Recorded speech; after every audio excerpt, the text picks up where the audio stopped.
And it's time for Lefties losing it, and she's back. The cackler-in-chief Kamala Harris, the woman who squandered $1.8 billion to lose every swing state, the Electoral College and the popular vote. Well, she was back doing what she does best, giggling like a giddy schoolgirl on prom night. Hi, everyone. Hi. Oh, it's good to be home. Thank you. Oh, hi, I'm Andrea. Hi, everyone. Thank you all. Thank you. Thank you. And Dougie's here, too. Dougie's here too. Oh gosh, I really thought we had been unburdened by what has been, but here she is again. Now, this was her first major speech since losing the election in a landslide, and she chose to speak at an event run by a mob called Emerge, an activist group that recruits and trains Democrat women to run for public office. And despite being VP in the administration that caused unprecedented damage to the US, from the border crisis where they allowed millions to flood in illegally each year to presiding over numerous disastrous policies, from Bidenomics to the botched withdrawal from Afghanistan, despite all that, Kamala was full of criticism of the Trump administration, and she told the crowd of lefties losing it that despite the election result, the country belonged to them. This country is ours. It doesn't belong to whoever is in the White House. It belongs to you. We love a little stern Kamala, but really that ain't her. She's the word salad queen, and she delivered another doozy with this elephant tale. Yes, elephants. Maybe they understand the significance of the passage of time. Who saw that video from a couple of weeks ago? The one of the elephants at the San Diego Zoo during the earthquake? Google it if you've not seen it. So that scene has been on my mind. Everybody's asking me what you've been thinking about these days. Well, just wow, you dodged a bullet, America. Though I can say this about Kamala, the lady can dance. She's got some moves and she's learnt some more. It's part of how she maintains what they say is her black joy. So how are you in this moment maintaining your black joy? All right, sway. 1, 2, 1, 2, 1, 2, 1, 2. Now cross. All right, there we go. It's little wonder that White House Press Secretary Karoline had this to say about Kamala's big media day. Just to add on the Kamala Harris point, I think I speak for everyone at the White House. We encourage Kamala Harris to continue going out and do speaking engagements. Let's have a little trip to Germany now and see how the mad Berliners are protesting against milk. Yes, milk is apparently inhuman and inhumane. Try to see if you can figure out what's happening here. I love my women and look after them as members of our family with a high standard of welfare you can trust. Just look at these amazing milk producers, real showstoppers. Let's stay in Europe and go across to Sweden, the land of the little doom goblin herself, Greta Thunberg. And though she's moved on to being an anti-Israeli activist nowadays, some of her fellow countrymen are vandalising Tesla outlets in some, I don't know, misguided protest against what exactly? And then we had this performance at a Tesla dealership in Stockholm.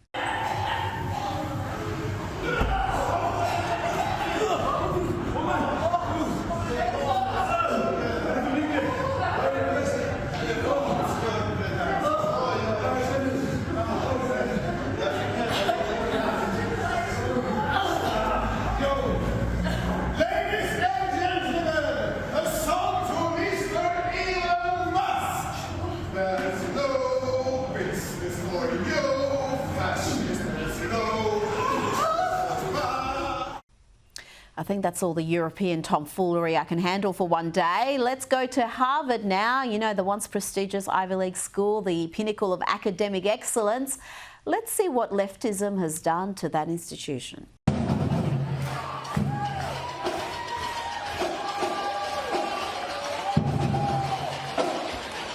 Yep, that's a Harvard graduation ceremony which is producing graduates like this. In this spirit, we call into the space all those who are not able to be present with us today. The Indigenous people who have been displaced and removed, our people of conscience who are incarcerated and living in exile, our North Stars, Leonard Peltier, Mumia Abu-Jabal, Ansara Shakur, and every Palestinian prisoner who deserves rest, celebration, and the community that we have. The institution's commencement views the paper of a Harvard diploma as an opening to the gates of enlightenment. But the people's commencement understands that it is the spirit of resistance as exemplified through the martyrs of Palestine who light the path forward for us all. The whole class, Free University of Palestine, in the yard, 2024, I salute you. Let's bring in journalist and filmmaker Ami Horowitz. Ami, those scenes are incredible. Harvard has a problem, but it's hardly alone in academia in having a significant self-inflicted cultural problem. No, absolutely not. This is endemic across academia, unfortunately, across the United States. Look, Harvard has been bemoaning the threats of Trump to cut off funding to the university. Well, guys, you have a $53 billion with a B dollar endowment that's bigger than the national currency reserves of Argentina, Finland, and Ireland combined. Okay. Ultimately, the only thing that will change the behavior of these institutions is money. Okay. I'm a big believer that look, they're private universities. They can raise money on their own. They take, in some cases, $100,000 per student for tuition. They can survive on their own. If they want federal funding, they got to play the game. Okay, that's the way it works. And money talks. That's what will make them change their ways. Threat of money. And you know, all these rich conservative billionaires who over the years have given hundreds of millions of dollars per person to have their name in the school. I blame you guys. I'm sorry. This is nothing new. We have known about the cultural problems of these universities for years. October 7th is nothing new. Their support of October 7th and Hamas is nothing new. This has been going on for, if not decades. And you guys and we have been funding it. Garbage in, garbage out. It really starts, frankly, Rita, with the professors. These professors have been teaching woke ideology, the idea that colonizers need to be kicked out of every country, that the United States is the most evil of all the countries, that Israel is evil for years. Rita, you know, I've been on this show talking about my experiences in colleges around the country. I would say I take a second seat to no one on understanding how bad these universities are. I've gone to Yale, where I've hidden cameras, and they were supporting the destruction of the First Amendment. I've been beaten up on the campus of CUNY University for raising an American flag. I raised money to murder Jews at San Francisco State University. A few examples. This cultural rot has been there for decades. It's got to stop.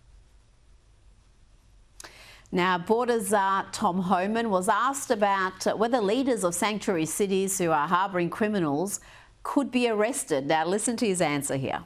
So, the president signed an executive order just this week threatening to defund sanctuary cities for their policies. Why not just arrest the leaders who are harboring and shielding illegal aliens, actually terrorists, from deportation? Wait to see what's coming. Wait and see what's coming. Is that what we're going to see next? Because this seems to be the biggest battleground right now in the US, this deportation policy, and the Democrats resisting it with everything they've got. I love that guy. Oh, my God. He was built for this job, Rita, okay? Look, are we going to see arrests of Democratic mayors? I don't know. Although, I would say turnabout is fair play, since all of these Democrats went out of their way to arrest Donald Trump. So if we did go out to arrest them, I don't know if I would be crying into my cereal, okay?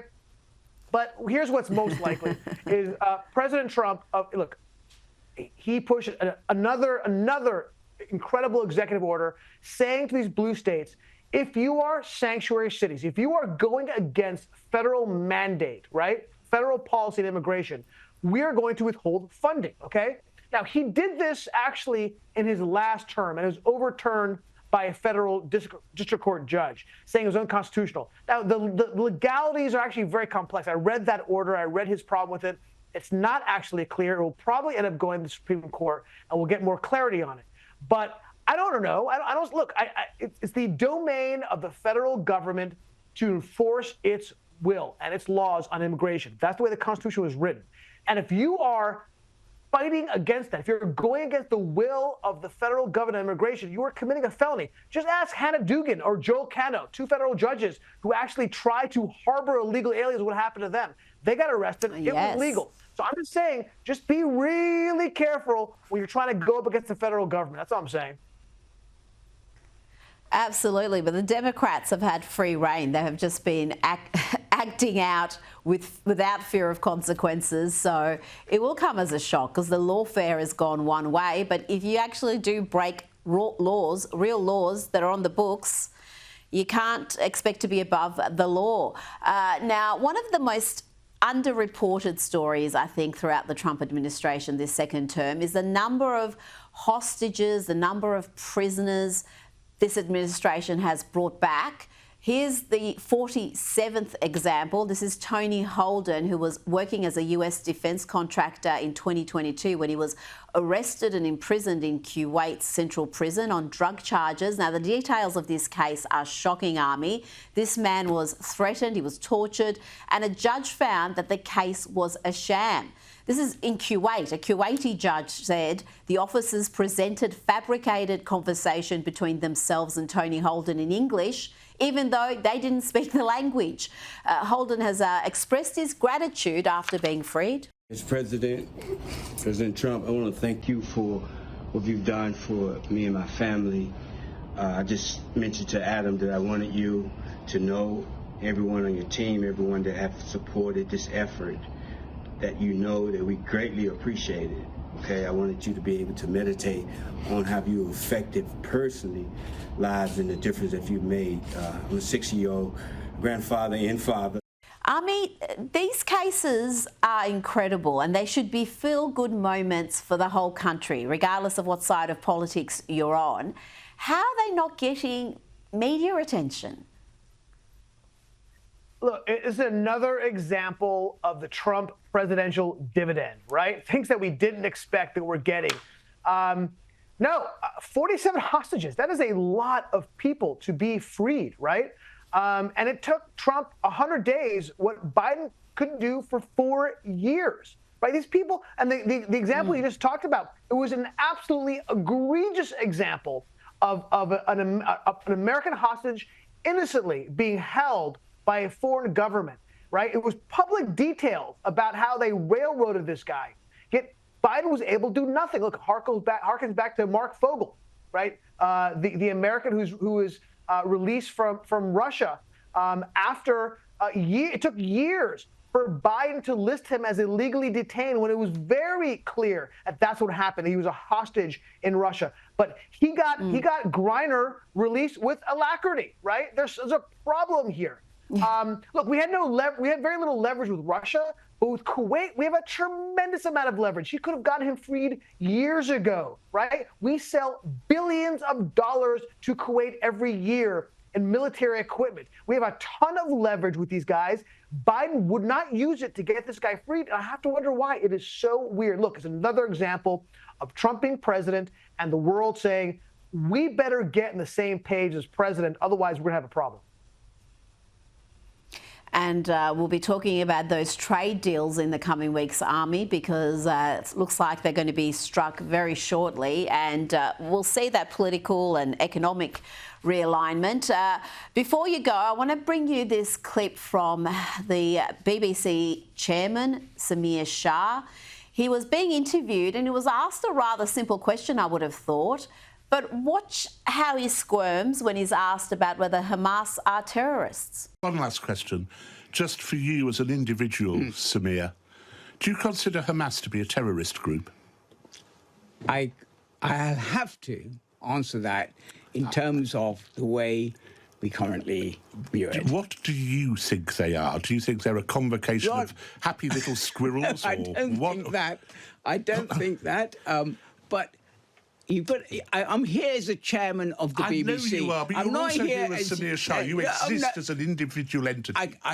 I can tell you what I think when I'm Samir Shah. Right now, talking to the world, I am the chairman of the BBC, and we have taken the view as a board that we continue to use the word terrorist only with attribution. That's the position we take. I think. I mean, just incredible. And you see the output of the BBC and it all kind of makes sense. Look, I'm glad this is all coming to light in England, right? But it's really not getting much traction here in the United States. You know, I find it so funny when my Democratic friends say to me, oh, my God, we hate the American media. Oh, they're so effete. The American media doesn't tell the truth. You have to go to Europe for the real truth. You have to listen to the BBC. Oh, shut up, okay? The BBC is the most biased organization maybe in the world. Okay, I'd rather listen to Al Arabiya, okay, than I would the BBC. The BBC has been riddled with problems for many, many years, but only now they're coming to light, thankfully. Look, there's a whole investigation about their open anti-Semitism at the BBC done by the British government. The Telegraph came out with a series of articles about BBC bias against Israel. I mean, horrific bias, where supporting October 7th, supporting Hamas, talking about supporting the Holocaust. I'm not kidding. I mean, there was a prominent journalist who appears on the BBC all the time who talked about thankfully the Jews are being burned just like they were in the Holocaust. Okay, there's a documentary made by the BBC, broadcast by the BBC by somebody who's the son of a Hamas minister, right? Look, and this guy, Samir, who will not simply, and so they finally said, okay, we're going to do an investigation, okay? And this guy, Samir Shah, who we just saw, who wouldn't call Hamas a terrorist organization, is the one who's overseeing the investigation. It's unbelievable to me. I'm glad it's coming to light, but yeah, I don't think it's getting no traction or coverage here in the U.S. It's unbelievable.